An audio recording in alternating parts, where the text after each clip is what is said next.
With a new year fast approaching, I thought I'd make an update video about what's in my photography camera bag for 2024. And I'm gonna start right now.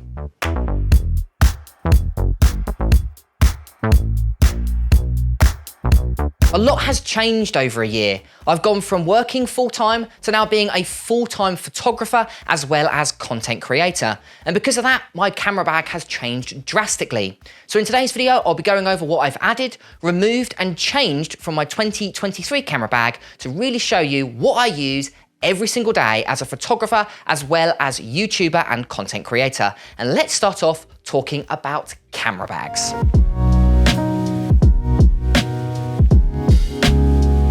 I think buying the right camera bag is really important. And again, you want one to be as customizable as you are. Now, because I do a variety of different jobs in the creative field, I'm a photographer, filmmaker, and also content creator, I need a bag to be as flexible as I am, which is why I've gone ahead and brought this. This is the Polar Pro Drone Trekker. Now, what's really nice about this bag is the overall size. It's not too big, but it's also not too small.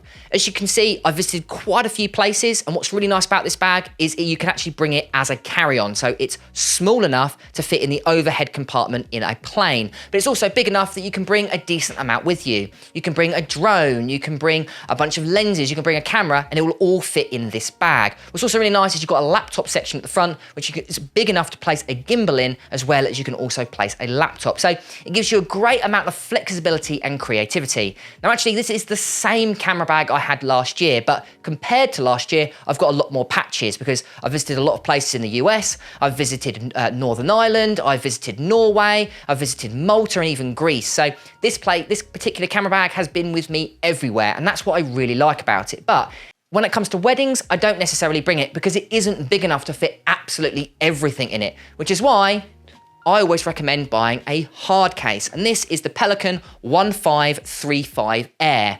Now, this is the Air version, so it's a little bit lighter. So it's not as kind of rugged. So if you are, maybe going to Norway and it's freezing cold and you want something that's fully waterproof, I may be recommending the non-air version. But because I don't really go anywhere apart from weddings, this is what I bring. Now, what's really nice, firstly, it's lockable, so you can actually put padlocks on the side. I've actually got an air tag in mind, so you can track it pretty much 24/7. But you can also fit basically everything expensive in one place. So you can put all your cameras in there, all your lenses in there, put it in the back of your bag, lock it up, put an air tag in it, and you're pretty much good to go. Now, apart from that, these are the main two camera bags I predominantly use. Yes, I do use a few more, but these are the ones that I highly recommend. That Pelican case has changed my life. So apart from that, that is pretty much my camera bags. So let's move on to cameras.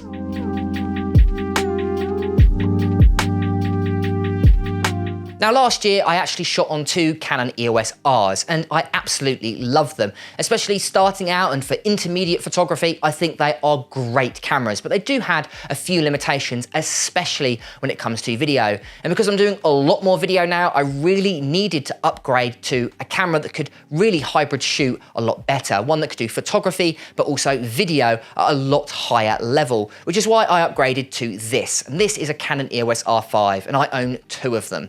I actually think this is probably one of the best cameras you can buy if you are a hybrid shooter, so someone that does a lot of photography and also a lot of video. It's got great specs when it comes to photography, up to 12 frames per second mechanical and up to 20 frames per second in electronic shutter, as well as offering 45 megapixels and overall just being a really good photography camera. But also, it's great for video. So you can shoot up to 8K, not that I ever really do that, file sizes are just too big, but it can shoot 4K 25, 4K 50, and 4K 100, all uncropped, which just makes it so much easier on a wedding day. You do get used to specific focal lengths. Again, I predominantly shoot on primes, but we'll talk about lenses in a bit. This is a really, really good camera. And another reason I really like the R5 for video is it shoots in C-Log 3, which is Canon's latest log profile, which gives you more flexibility when it comes to exposure, but also giving you a lot more creativity when it comes to color grading in post-production. It's a less saturated, flatter profile than standard, and it gives you so much more creativity, which I love with the R5. There are a few limitations, so that record limit is incredibly frustrating, the 29:59, so if I'm ever filming a wedding video, sometimes a ceremony or sometimes the speeches are just too long, so I'm having to stop, start, record, and because I don't own a time sync at the moment, having to constantly stop, start the cameras and fix it in post is very annoying, so that's the only thing I'd love to update. Now, I'm sure a few of you will write down in the comments that the R5 is famous for overheating, and to be honest with you, it's not something that I've really noticed. It's overheated me, I think, once or twice, but only when it was a really hot summer's day and I was filming in the sun. But all other times, I have had the heat warning, but it's never cut off on me, which I think is really impressive from this camera. You think how small and lightweight it is, and it's packed with features like, for example, 8K 30. So I'm sure it has overheated for some, but for me, I've never really run into that problem. Maybe in the future I might update to a more cinema camera, but for the moment, and I think for what I use it for, a Canon R5 is absolutely perfect. And if you're a hybrid shooter, to be honest with you, in 2024, I still don't think there is a better camera. So apart from that, that's actually the only camera I use. I've occasionally used a Canon EOS C70, and I'm definitely thinking of buying one in the future, but at this moment in time, it's not in my camera bag. So let's move on and start talking about lenses.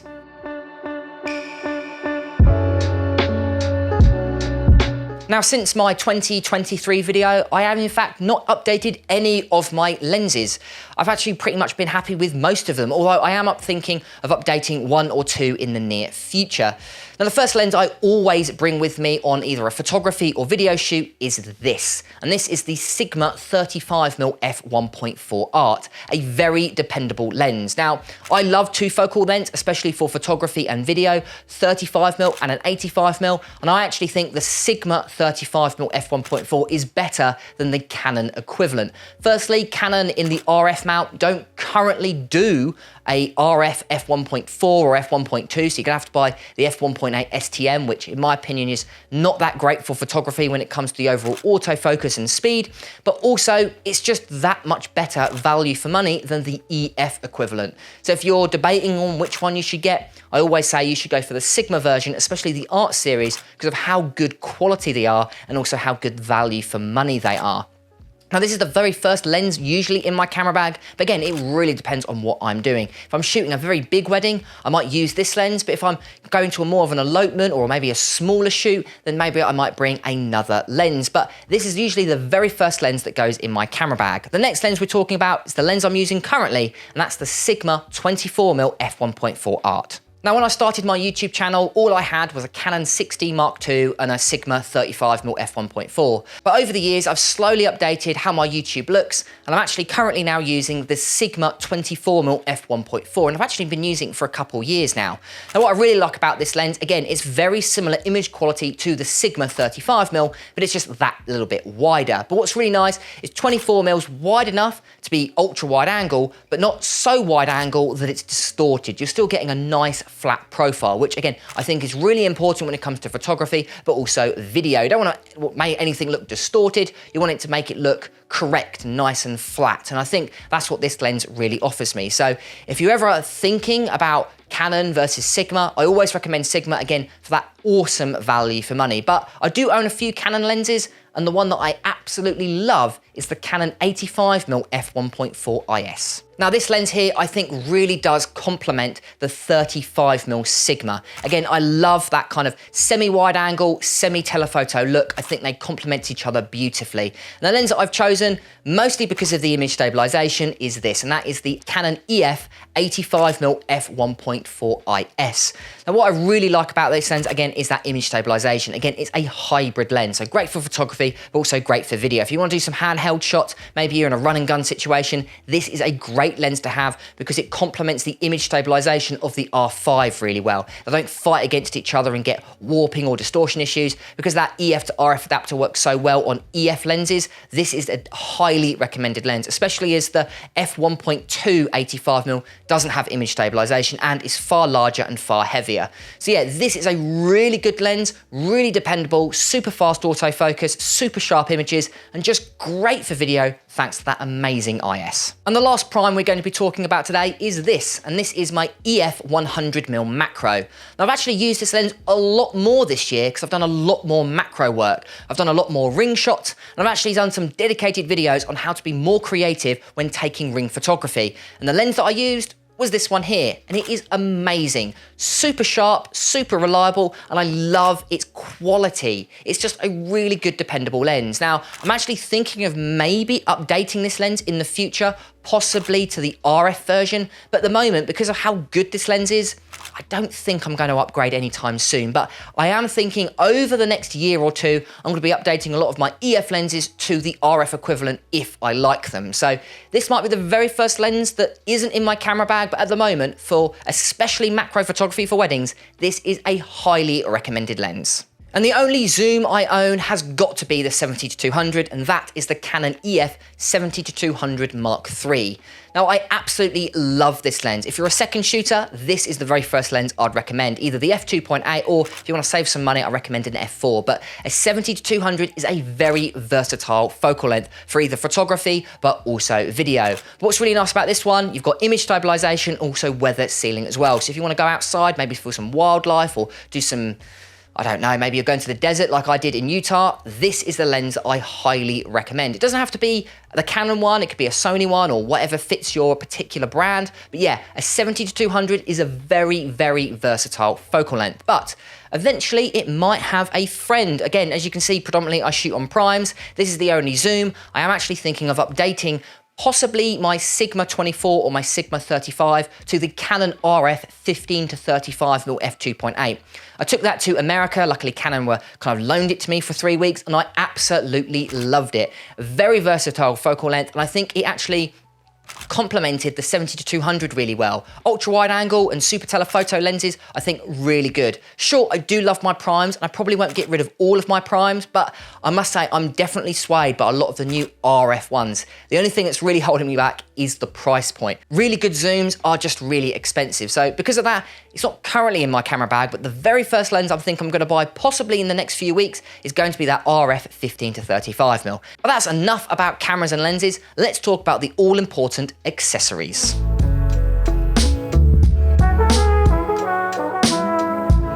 Now, if we talk about every single accessory that I bring to a wedding or a photo shoot, we are going to be here for days. So what I'm going to do is I'm just going to narrow it down to the top 3 ones that I have in my camera bag in almost every single wedding or every single photo shoot. And the first one is the DJI Mavic 3. Now, this is an amazing drone, and in fact, I have used it so much more than I did in the previous year. I absolutely love this drone.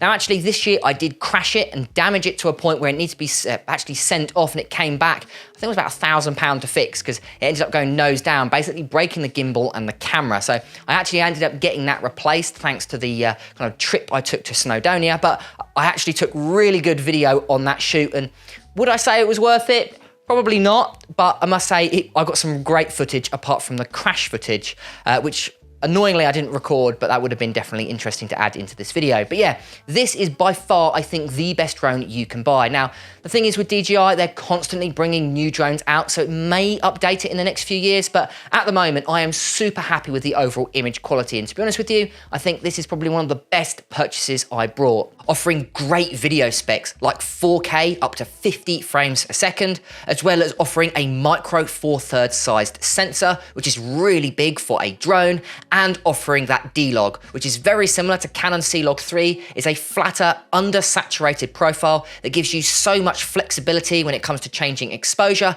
as well as color, and really color grading your videos and being really creative in post-production.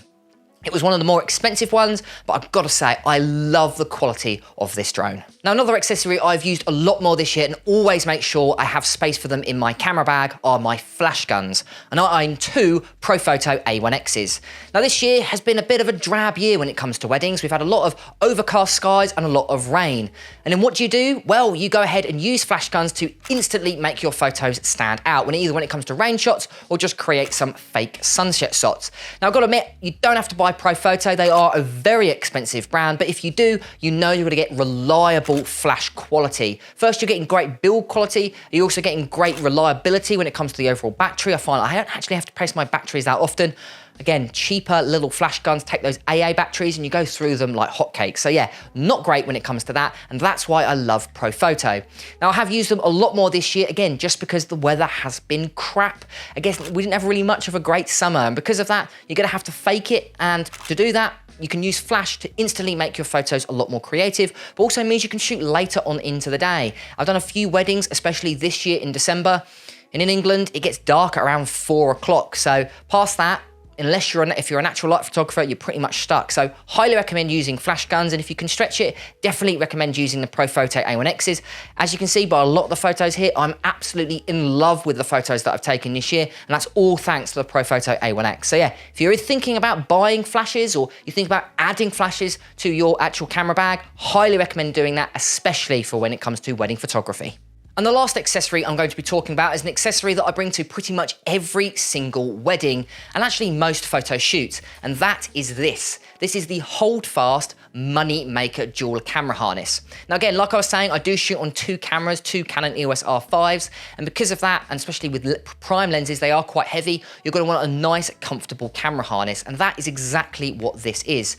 Now, I actually have been doing a lot longer weddings, so actually for how long I stay at weddings, I've been going a lot earlier and staying a lot later. In fact, the longest wedding I've ever done was now 18 hours, and that was in February 2023, and I actually wore this camera harness, and at no point did my back ache. And obviously 2 camera R5s, I wear, sometimes I have flash guns and prime lenses, that setup could weigh maybe 4, 5 or even 6 kilograms. So having a camera harness that's really comfortable is really important. So if I could recommend any camera harness, I'd highly recommend the Hold Fast Moneymaker. Now obviously it is a US brand, so if you are watching this in the UK and you're wanting to buy this, I'll put the link in the description to a company called Rigu, who actually sell a lot of US based stuff in the UK, but of course if you're US, you can go ahead and just buy it straight away from Holdfast's website. So that's pretty much what's going to be in my camera bag in the next year for 2024. The last 2 things I always make sure that are in there are backup SD cards as well as backup batteries. In some cases, I have stayed 4, 5 or even 6 hours past what I usually stay, especially when it comes to weddings or especially if I'm traveling. So having backup, especially batteries, I think are really important. So I'd recommend buying this little pouch that basically holds up to 4 batteries. I think it's a Think Tank battery holder. I'm not sure what it's quite called, but I'll try and find it and place it in the link in the description, as well as buying this little hard case so you can store your SD cards. What's really nice, it's waterproof, but it also basically allows you to keep your SD cards in one place. It's very difficult to lose it. They're the last 2 things I always have in my camera bag because I think it's really important to be prepared.